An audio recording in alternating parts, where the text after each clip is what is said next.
Hey, what's up? It's DeHuff. It's another episode of DeHuff Uncensored. Thanks so much for popping on. Truly appreciate it. Don't forget to hit that subscribe button wherever you're listening to this podcast. I'm also on YouTube, so go to YouTube and search DeHuff Uncensored and then share it with your friends. Today's podcast is presented to you by Superbook Sports, Total Beverage in Westminster and Thornton, and Blake Street Tavern. A lot to get to today. We got some crazy headlines and a good parenting question for all you parents out there. And even if you don't have kids, I really am curious of what your thoughts are on this, because you used to be a child, and I want to know, would this screw you up as a future adult or not? But we'll get into that in those headlines here in a second. I do want to tell you one thing I hate about the summertime. One of the few things, but I do have a list of things I hate about the summer. One is the heat. How stupid is that? I hate heat. I can't stand being hot. I love right around mid-60s. If I could stay in that temperature all my life, I'd probably be a lot happier. But, which, by the way, my friends, they came over. They're like, we're trying something new this year. We're keeping the internal temperature of the house at 78 degrees. And I'm like, what the fuck is wrong with you? That's disgusting. That's horrible. Horrible. Keep it at 68 degrees, and then yeah, that's heaven to me. Oh, I can't stand that. So I hate the heat. That's fine. But I also hate mosquitoes. I know just about everybody hates mosquitoes, but there's those of us who attract mosquitoes more than the others.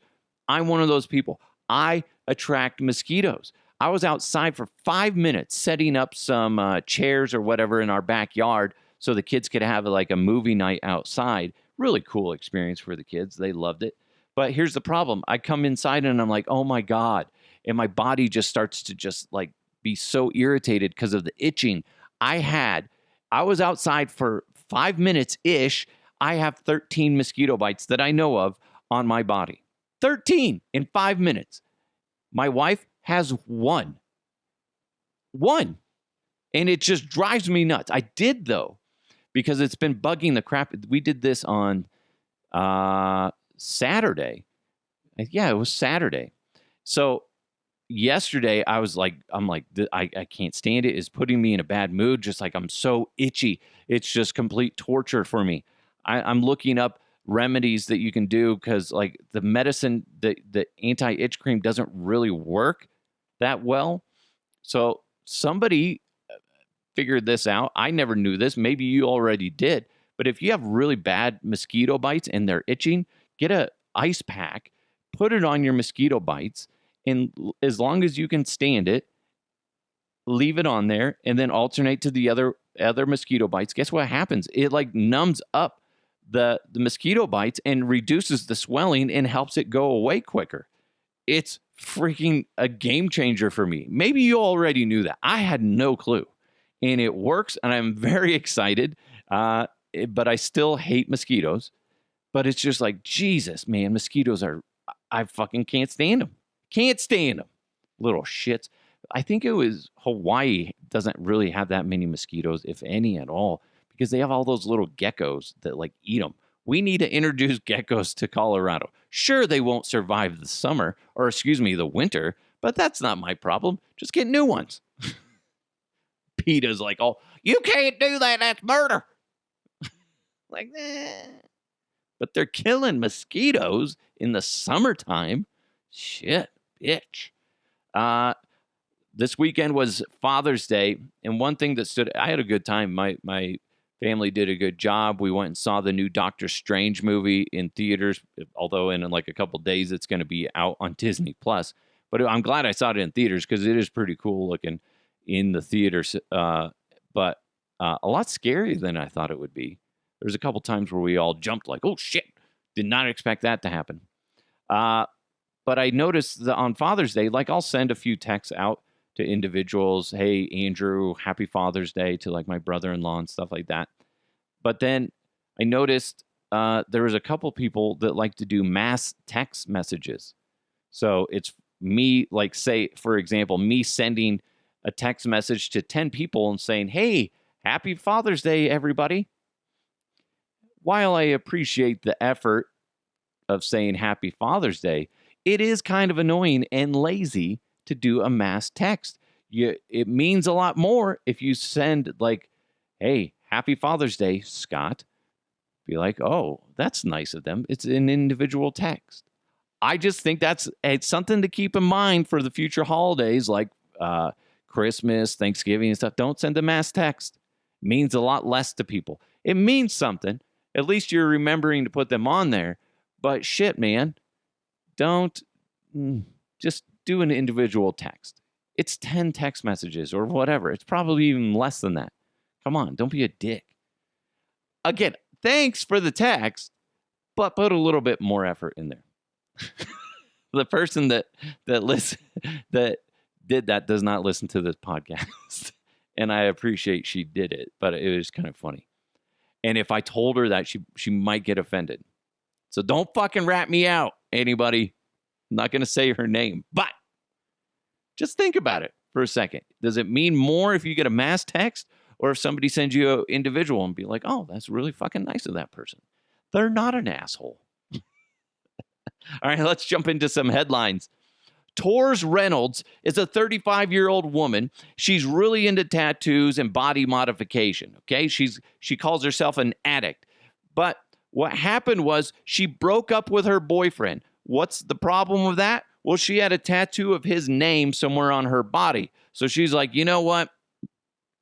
Instead of going and getting it lasered off or, covered up, you know what I'm just going to do? Yeah, I'm just going to chop off that part of flesh. Okay, so she just like slices off this like hunk of meat off her arm.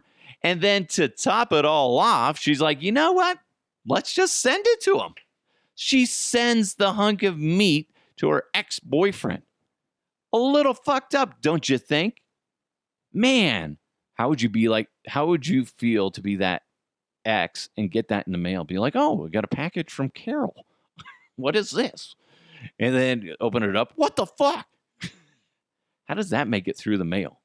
Seriously. What's in your package? It's a hunk of meat. Oh, your meat? Yeah. I'm like, oh, okay, that's fucking creepy. I just don't. Yeah, you know what? Just get it covered up next time. But I guess she's into body modification and she's an addict and there's people that are really into that shit. I guess I don't understand it. But hey, whatever. You did it. She did it. Oh my God, that's freaking gross. Now she's going to be reminded of her ex-boyfriend every time she looks at her massive scar on whatever on her arm it was or wherever it was. Like, you just made it worse. Even though it doesn't say his name anymore, you made it worse. Jeez, people, think about it. Don't just think about the moment. Think beyond the moment and go, what happens if I cut this off and I have this big old divot in my leg or arm or wherever it was? What's going to happen? I'm going to be like, goddamn Dave. Fucking Dave. Hate Dave. Every time I look at that big old crater on my arm, I think of Dave. I miss Dave. Speaking of tattoos, I did see this. There's this tattoo artist that sent out a text chain. So apparently there was a potential customer that somebody gave the tattoo artist's phone number to this person, and they start texting the tattoo artist, and they're like, hey, I hear you do tattoos. I'd really love for you to do a tattoo on me. And the guy responds back with, absolutely, I'm a tattoo artist. Somehow in the conversation, money gets brought up. And then the potential client is like, whoa, you lost me at money. I can't imagine anybody paying for a tattoo. And the guy's like, this is not a hobby. This is my job. This is how I make money. And then the person just starts going back and forth with this tattoo artist saying like, no. Being a tattoo artist is a hobby. That's not a job. And the guy's just like, what the fuck are you talking about? No, you have to pay. I'm not doing it. Nobody works for free, especially a tattoo artist. That's a lot of fucking work. And the only people that do free tattoos are the people that you don't want to get a tattoo from. Right? Or you're in prison. But let's be honest. That has a cost too. Oh, it hurts my bottom when I sit. That's gross. Can't believe you said that. You're disgusting, not me. You. Anyway, so I thought that was an interesting thing. Another interesting thing is Moffat, Colorado is home to about 120 people. Not that big of a town, but now they want to change their name to Kush, Colorado, due to their thriving marijuana agriculture. Pretty cool. Is it agriculture? They got farms up there. I don't remember. Anyway, the town was originally named after David H. Moffat, an industrialist who contributed heavily to the development of railroads and mines in Colorado. Why would you change your name to Kush? Unless you can somehow profit off of this. But here's the thing. When you think of, just because you're growing a bunch of weed out there, doesn't mean you need to name your town after weed. It's like Golden, Colorado is home to Coors Brewery, but that doesn't mean that you need to change Golden to beer. I mean, that's just fucking stupid. Or Barley, Colorado, although that sounds kind of nice. Barley, Colorado. Not better than Golden, but you see what I'm saying? I don't see the benefit in it. Now, that being said, there's a lot of steps that need to be followed and met in order for this to happen. But I can't imagine. I mean, it's only 120 people. There's a good chance this happens, but I just think it's gimmicky. And the only way it matters, really, what's the point of doing this unless you can kind of profit off of it? And I don't know if they can, although they could sell T-shirts, Kush, Colorado. A bunch of potheads will be wearing that. I don't know. I'm not really big into wearing marijuana clothing. Maybe you are.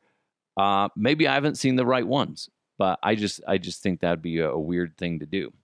More headlines coming your way, including the very controversial and up for debate situation when it comes to parenting and gifts. We're going to get into that. But first, summer is here, and there's no better time to make your first bet with Superbook Sports. Along with its usual vast betting menu, Superbook already has a lineup for every pro football game this fall.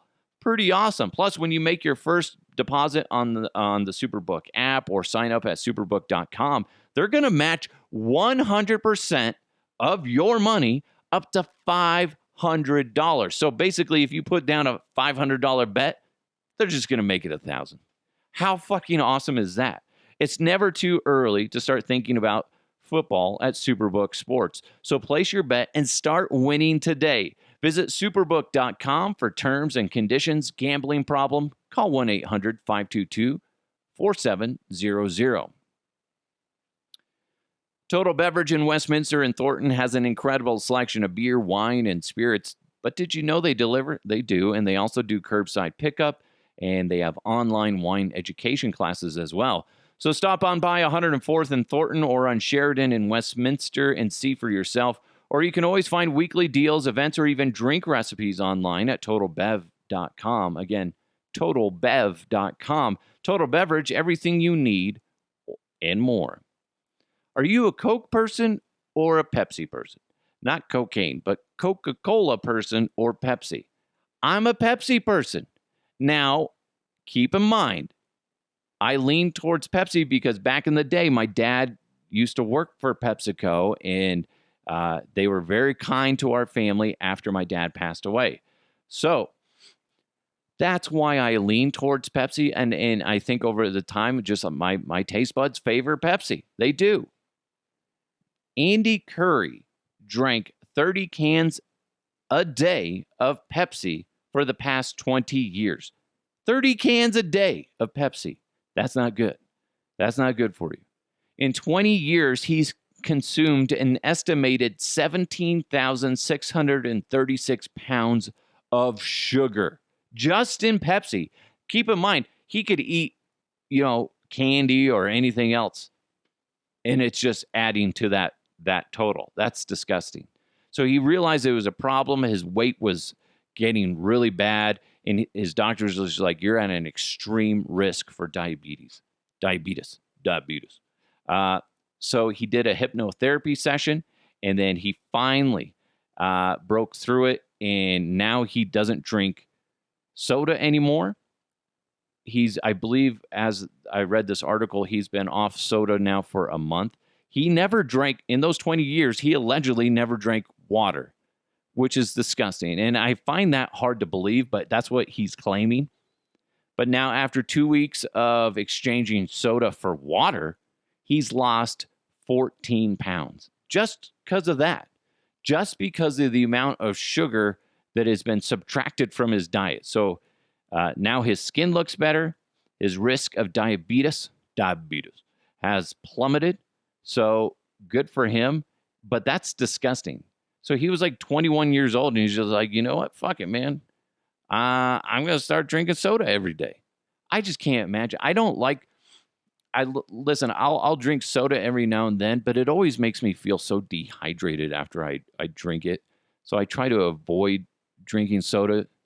I'll try. I feel better if I consume myself with water and just drink and focus on drinking water. But man, that 30 cans of Pepsi a day, that's a lot. And if you have this problem, you might want to think about shit. He lost 14 pounds in like 2 weeks. That's pretty fucking good. So that's insane. That tells you just how disgusting and how bad it is for your system. And God knows what else is probably trying to recover within his body from removing that from his diet. But holy fuck, that's gross. I like Pepsi, don't get me wrong, but man, that's just extreme. But yeah, just do the math. Like if you're drinking, even if it's 1 can a day, that can't be good for you. Anyway, I'm not a doctor. I will pretend to be a doctor if the price is right. That's right. I played doctor on your mother last night. Connery, fuck! Where the hell did you come from? Well, I came. No, we're not doing that today, Connery. You sick motherfucker. You got problems. Anyway, is it bad parenting not to allow gifts at your kid's birthday party? Well, there's a lady out there. She posted this on Reddit that she decided not to have presents for her kid's birthday party. And a lot of the parents were on board with it, but then there was a good amount of people that were like, no, that's horrible. You can't do that to your children.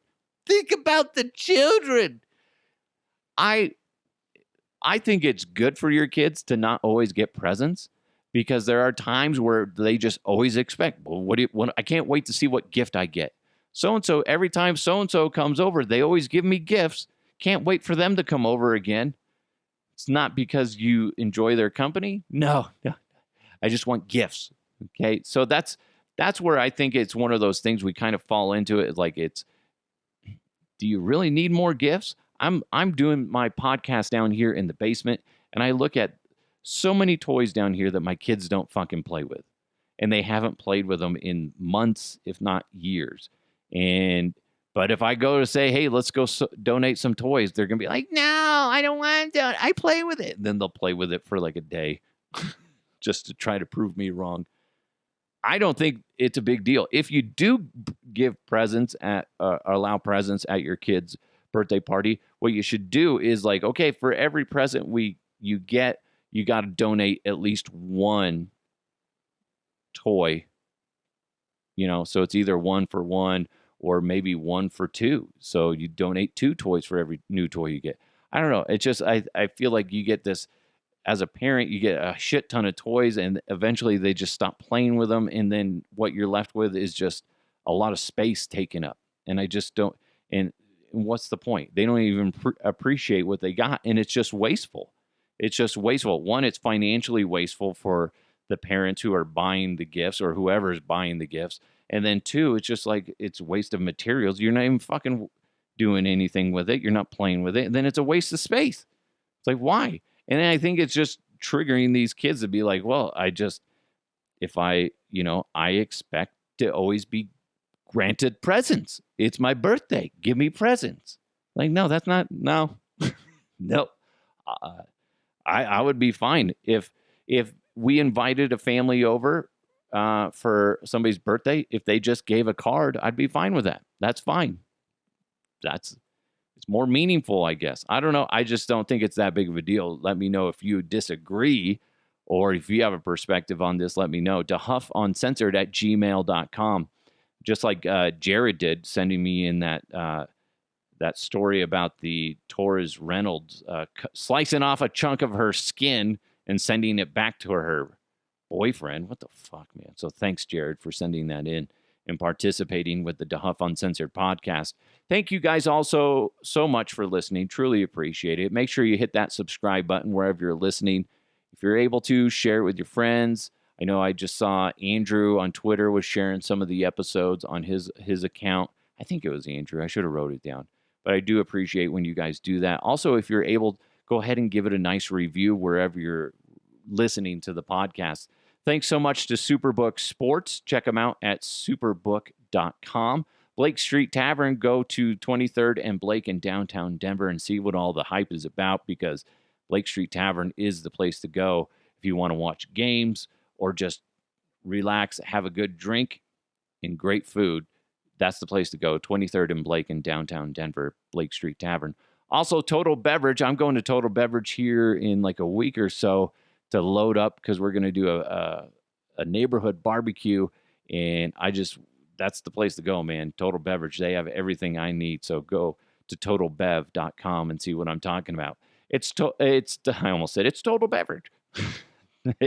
It's DeHuff Uncensored. Thank you guys so much. I truly appreciate you. Again, if you want to interact with the podcast, go to send me an email, DeHuffUncensored@gmail.com. It's DeHuff Uncensored. Let's keep moving forward. I'll talk to you next time.